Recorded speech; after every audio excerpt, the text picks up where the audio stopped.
So ప్రస్తుతం మనం షామీర్పేటలోని ఈటల నివాసం వద్ద ఉన్నాం. ఇక్కడ అభిమానుల ఈటల రాజేందర్ అభిమానుల కోలాహలం చాలా పెద్ద ఎత్తున నడుస్తూ ఉంది. సో దానిలో భాగంగా అసలు రీసెంట్గా జరిగినటువంటి పరిణామాలు బండి సంజయ్ ఈటల పైన పరోక్షమైన చేసిన కామెంట్స్ ఏవైతున్నాయో చాలా పెద్ద ఎత్తున అగ్గి రాజేసుకున్న విషయం చూస్తున్నాం. దానికి సంబంధించి మనతో పాటు ఈటల అభిమాని వెంకటేష్ మనతో పాటు ఉన్నారు. వారిని అడిగి చాలా విషయాలు తెలుసుకునే ప్రయత్నం చేద్దాం. వెంకటేష్ గారు చెప్పండి, అసలు హుజురాబాద్ నియోజకవర్గంలో బండి సంజయ్ చేసిన కామెంట్స్ ఏవైతున్నాయో చాలా పెద్ద ఎత్తున కొంత మిమ్మల్ని కలిసివేసిన తెలుస్తూ ఉంది. అసలు ఎందుకు, ఏమిటి అసలు? అందరికీ నమస్కారం. అయితే మొన్న మీడియా ముఖంగా చెప్పిన మాటలు వాస్తవంగా బండి సంజయ్ గారు చాలా నేను పెద్ద గొప్ప లీడర్ అనుకున్నా. అంటే కేంద్ర మంత్రిగా కింది స్థాయి నుంచి కౌన్సిలర్ స్థాయి నుంచి పోయిన వ్యక్తి అంత గొప్పగా ఆలోచిస్తాడు అనుకున్నా, కానీ ఆయన కౌన్సిలర్ కానీ ఆగిపోయింది ఆయన ఆలోచన. ఎందుకంటే మొన్న పార్టీ చీఫ్ ఎన్నుకునేదాకా అంతకుముందు ఆ పార్టీ చీఫ్ని ఎన్నుకోవడానికి గల ముందు విలేజ్లలో బూత్ అధ్యక్షులను ఎన్నుకోబడడం కోసం కార్యక్రమాలు జరిగినాయి. జరిగితే అంతకుముందు నేను జమ్మికుంట మండల ఉపాధ్యక్షుని బీజేపీ మా పదవులన్నీ తీసేసి కొత్త కమిటీలు వేసారు. కొత్త కమిటీలలో బూత్ అధ్యక్షులు ఈటల వర్గం ఉన్నదా, ఈటలతో ఫోటో దిగిండా, దీనికి బూత్ అధ్యక్షులు లేదు. ఈటలతో ఫోటో దిగిండా, ఈటలతో సన్నిహితంగా ఉన్నాడా, వీనికి మండల అధ్యక్షులు లేదు, వీనికి ప్రధాన కార్యదర్శి లేదు. టోటల్ బీజేపీ బాడీలో అన్నోన్ పర్సన్స్, మేము కార్యవర్గ సభ్యత్వంలో కూడా మేము లేము. పార్టీ కోసం పార్టీ ఏ లైన్ ఇస్తే ఆ లైన్ తీసుకొని సభ్యత్వాలు చేపించి అత్యధిక శాతం 2014లో బీజేపీ ఓటు శాతం 1600 అన్న ఓట్లు. మొన్న 2014లో ఎంపీగా బండి సంజయ్ అన్న పోటీ చేస్తే 20,000 ఓట్ల మెజారిటీ. ఇప్పుడు నౌ స్టిల్ 70,000 ఓట్ల మెజారిటీ మొన్నటి ఎంపీ ఎలక్షన్లలో. ఇలా కుట్రలు చేసింది ఎవరు, నిన్ను ఓడగొట్టడానికి ప్రయత్నం చేసింది ఎవడు? ఒకవేళ ఓడగొట్టాలని ప్రయత్నం జరిగితే కనుక 20,000 కంటే తక్కువ ఓట్లు వస్తే నీ మీద ఈటల రాజేందర్ కుట్ర చేసిండని అనుకోవాలి. నీకు 20,000 కంటే 50,000 పైచిలకు మెజారిటీ ఇచ్చిన హుజురాబాద్ ప్రజలు నిన్ను ఓడగొట్టడానికి ప్రయత్నం చేసిండు ఈటల రాజేందర్. దానికి ఒకసారి నువ్వు మళ్ళొకసారి ఆత్మ విమర్శ చేసుకోవాలని నేను చెప్తున్నా. రెండవది, నువ్వు పార్లమెంటు సభ్యునివి కరీంనగర్ జిల్లాకు. ఉమ్మడి కరీంనగర్ జిల్లాలో 13 కాన్స్టిట్యున్సీ, ఉమ్మడి కరీంనగర్ జిల్లాలో 13 కాన్స్టిట్యున్సీలు ఉంటాయి.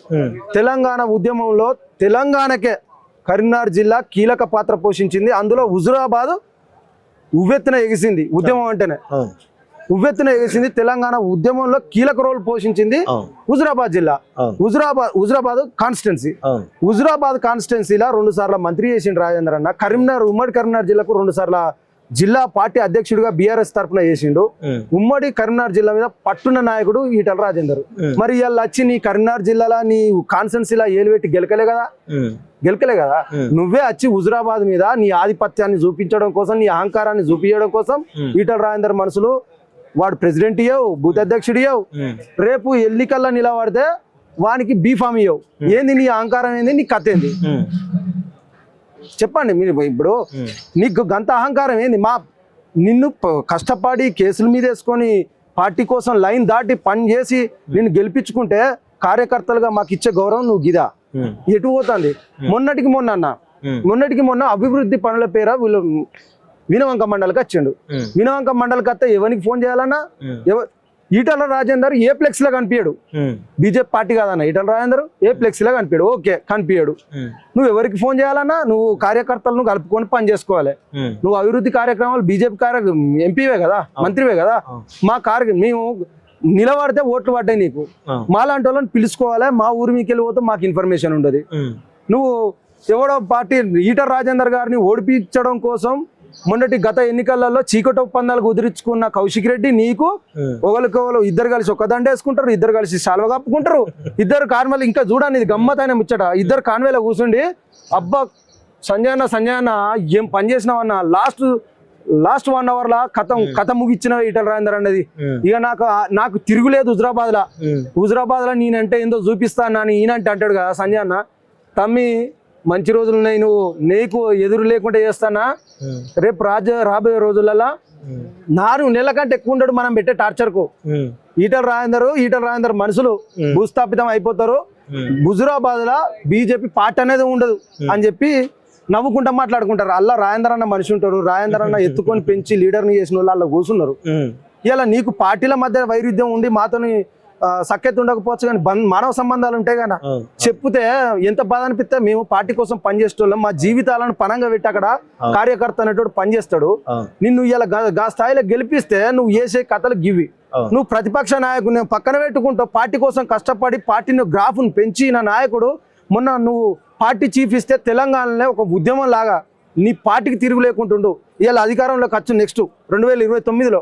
ఇలా నువ్వు చేసిన పిచ్చి పనులు, మీరు ఏం ఆలోచనలు ఉన్నాయి, మీది ఏం కథ, మీది ఏం వ్యవహారం ఉందా, సోయి ఉన్నదా? నువ్వు మంత్రి స్థాయిలో ఆలోచిస్తలేవు. అదే కేంద్ర మంత్రి అంటే ఏంది? కేంద్ర మంత్రి స్థాయి లెవెల్ నువ్వు ఆలోచిస్తలేవు అంటే నీకు ఎవడో శంషగాడు చెప్తాడు, పాల్జికటోడు చెప్తే వాని మాట వింటావు, శంషగాడు చెప్తింటావు, సొల్లు కాసిపట్టోడు చెప్తే గాని మాట వింటావా? ఇంకొక ఎగ్జాంపుల్ అన్న, ఇల్లంతకుంట పార్టీ ప్రెసిడెంట్ ఫస్ట్ నుంచి కట్టర్ బీజేపీ ఆయన, కట్టర్ బీజేపీ. అయితే ఏం జరిగిందంటే ఈటల రాజేందర్ అన్న మండల అధ్యక్షుల లిస్టులో ఆయన పేరు పెట్టిండు. సభ్యత్వాలలో టోటల్ యావత్తు తెలంగాణ రాష్ట్రంలో అత్యధిక సభ్యత్వాలు చేపించింది తిరుపతి రెడ్డి అనే వ్యక్తి. ఈయన పేరు పెట్టిండు అనే పాపానికి ఈటల రాజేందర్ అన్న లిస్ట్ పేరు పంపించిండు, ఈ తిరుపతి రెడ్డిని తీసుకోర్రి అధ్యక్షుడిగా, మళ్ళీ పార్టీ బలోపేతం అవుతుంది అని పుచ్చుకున్న పేరు ఇచ్చినందుకు రాత్రికి రాత్రి ఆయన తీసేసిర్రు. ఎవరికో అనామకునికి వాని భార్య వాని కోటేది ఇలా చెంచా ఈ గలీజ్ అన్న చెప్తే ఘోరం ఉంటది. మీరు నిలబడితే ఊరంతా ఏకమవుతుంది. వాడు 10 మందితో మానవ సంబంధాలు ఉంటాయి, వానికి వాని భార్య ఓటేది, వాడు ఇవ్వనికి తెలియదు ఆ లీడర్ అన్నోడు, వాడు ఒక అనామకుడు, వాడిని తీసుకొచ్చి మన ఎత్తి మీద పెట్టిరు. మేము ఏం పని చేయాలి? వానికి చెప్పులు గతి లేవు, రోడ్ల పంట తిరుగుదామంటే కాలు కలుతానే, చెట్టు నీడ గాడిదలను మాకు అప్పచెప్తే యుద్ధం చేయాల్సి వస్తుంది. వాడిని పట్టుకొని మేము వాడిని ఎన్నుకుండాలి చెట్ల కింద. చూడు ఏం రాజనీతి, ఏం రాజకీయం. డైరెక్ట్ చెప్పి కదా మీకు టికెట్లు అని చెప్పేసి డైరెక్ట్ ఈటల వర్గంకి టికెట్ లేవని పరోక్షంగా చెప్పేసిండు. చెప్పేసిన తర్వాత మీరంతా ఏం చేయబోతున్నారు అసలు అంతా? అదే మేము ఇప్పుడు 20 ఏళ్ళ నుంచి 23 ఏళ్ళ నుంచి రాజేందర్ అన్నతో అనేక కష్ట సుఖాలు అనుభవించలేము మేము. ఆయన కష్టంలో ఉన్నాం, ఆయన ప్రతి విషయంలో ఆయనకు తోడుగున్నాం. ఇవాళ మేము ఎంపీటీసీలను జెడ్పీటీసీలను వార్డు మెంబర్ గెలవాల్సిన అవసరం మాకు ఉన్నది. ఇప్పుడు ఎలక్షన్స్ వస్తున్నాయి, మీరు మాకు ఖచ్చితంగా మాకు ఫీడ్బ్యాక్ ఉండాలి. మరి మీరు మీ వాయిస్ ఏందో మాకు చెప్తలేరు, మాకేమో మొత్తం ఉక్కు పాదం పెడతారు. మేము బకెట్ పెన్లో దొడ్డు ఉంటేంది ముడ్లు ఉంటేంది అన్నట్టు అయిపోయింది మా వ్యవహారం. మరి నీ సంగతి ఏందో మరి చెప్పాలి కదా నువ్వన్నా. మరి మీ పరిస్థితి ఏంది బిడ్డ అని మేము అడగనికి తాడపేడ తేల్చుకోనికే ఒక 250 కార్లతో వీడికి వచ్చినావన్న. మా నాయకుడు గొప్ప మనసున్నోడు అన్న. ఏ రాష్ట్రంలో ఏ జిల్లాకు పోయినా ఈటల రాజేందర్ లంగా దొంగ అని ఎవడు చెప్పడు. ఈ నా కొడుకులకు ఉంటాయి చరిత్రలు అవి, చీకటి భాగవతాలు. ఇక వాళ్ళకి చెప్తే నేను మాట్లాడద్దు ఆ స్థాయి ఉంది కాదు, కానీ చీకటి భాగవతాలు దొంగ రాజకీయాలు అన్ని చేసేది వీళ్ళు. ఎక్కడికి పోయినా తెరిచిన పుస్తకం ఈటల రాజేందర్ అంటే. మా రాజేందర్ అన్న సానుకూలంగా స్పందించిండు అన్ని మండలాలలో. మీరంతా ఇప్పుడు టికెట్లు రాకపోతే పోటీ చేయాలనుకున్నారు కదా, మరి ఈటల రాజేందర్ ఫోటో పెట్టి అందరూ ప్రచారం చేస్తారా? మీకు 100% మేము బ్యాలెట్ ఉంటది కానీ మాకు పార్టీ గుర్తు అవసరం లేదు. మాకు ఈటల రాజేందర్ అన్న బొమ్మ ఉంటది, వచ్చి మా అభ్యర్థి గీయడం ఈ అబ్బాయి ఈయనను గెలిపియండి మీకు అండగా ఉంటా, నన్ను ఓడగొట్టారు కదా, సరే ఓకే మీ ప్రేమను నేను కాదంటే లేను, పిల్లగాని గెలిపించుకోరి అన్ని రకాలుగా మీకు అండగా ఉంటా అని మాకోసం ప్రసారం చేయడానికి కూడా అన్న సిద్ధమైండు. అంటే అది పార్టీ వ్యతిరేక కార్యకలాపమే కదా. అయితే కానీ ఇప్పుడు మమ్మల్ని ఆయన నమ్ముకొని 20 ఏళ్ళు ప్రయాణం చేస్తాను, 3 ఏళ్ళు అయితే పార్టీలో పోతే 3 ఎలక్షన్లు జరిగినాయి, ఇప్పటికీ పాతోడు కాదు ఈటల రాజేందర్. మరి ఏం చేయాలనో చెప్పిగా. ఈటల రాజేందర్ 3 ఎలక్షన్లు, ఒకటి బై ఎలక్షన్, మొన్నటి ఎమ్మెల్యే ఎలక్షన్, ఇప్పుడు మల్కాజ్గిరి ఎలక్షన్ కూడా ఎంపీగా అయిపోయింది. ఇంకా కొత్తోడే అంటే ఏందన్నట్టు ఈ మెదట్ల పెండున్న బాడుకోలతో ఎవడో రాలే చెప్పిగా. ఇప్పటికి కూడా నీకు పని చేసేటోడు కావాలి, పార్టీని ముందుకు నడిపేటోడు కావాలి, మనకు అధికారంలోకి వచ్చుడు కావాలి. వీళ్ళకి అది కాదు. నేను ఎంపీకి గెలిచిందా, కేంద్రంలో మన పార్టీ ఉన్నది, పార్టీ స్టేట్లు ఉంటేంది పీక్తేంది, కార్యకర్తలు వాళ్ళే పీకి పోని, మాకేం అక్కర్లేదు, మేము మంచిగా ఉంటా అయిపోయా, మా ఇండ్లు చల్లగా ఉంటా అయిపోయా అనే రకంగా రాజకీయాలు చేస్తారు. ఇది కాదు కదా ప్రజలు కోరుకునేది, సుపరిపాలన కోరుకుంటారు. నీ స్వలాభం కోసం నువ్వు ఇన్ని పైసలు, నువ్వు ఎక్కడ స్టార్ట్ అయినావు, నువ్వు ఇప్పుడు ఎన్ని వేల కోట్లు ఖర్చు పెడతావు, నువ్వు ఎలక్షన్లో నిలబడ్డా నీ దగ్గర ఏమున్నది? ఇవన్నీ బయటకు గ్రోతులకు పోతే ఇంకా గలీజ్గా ఉంటుంది, అంత డెప్త్గా పోదలుచుకోలే. కాకపోతే ఇప్పటికైనా నువ్వు ఆ స్థాయి కింది స్థాయి నుంచి పైకి ఆలోచించాలని కోరుకుంటాను.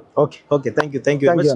సో ఇది మొత్తానికి అయితే బీజేపీకి సంబంధించినటువంటి హుజురాబాద్కి సంబంధించినటువంటి కార్యకర్త ఈటల అభిమాని వెంకటేష్ చాలా విషయాలు కూడా చెప్పడం జరిగింది. చూద్దాం మరి వీళ్ళు నిజంగా ఈటల బొమ్మ పెట్టుకుని పోటీ చేస్తారా, లేకపోతే పార్టీ లైన్ దాటి చూస్తారా అనేది త్వరలో తెలిసేటువంటి అవకాశం అవుతుంది. చూస్తుండే college TV. Thank you very much.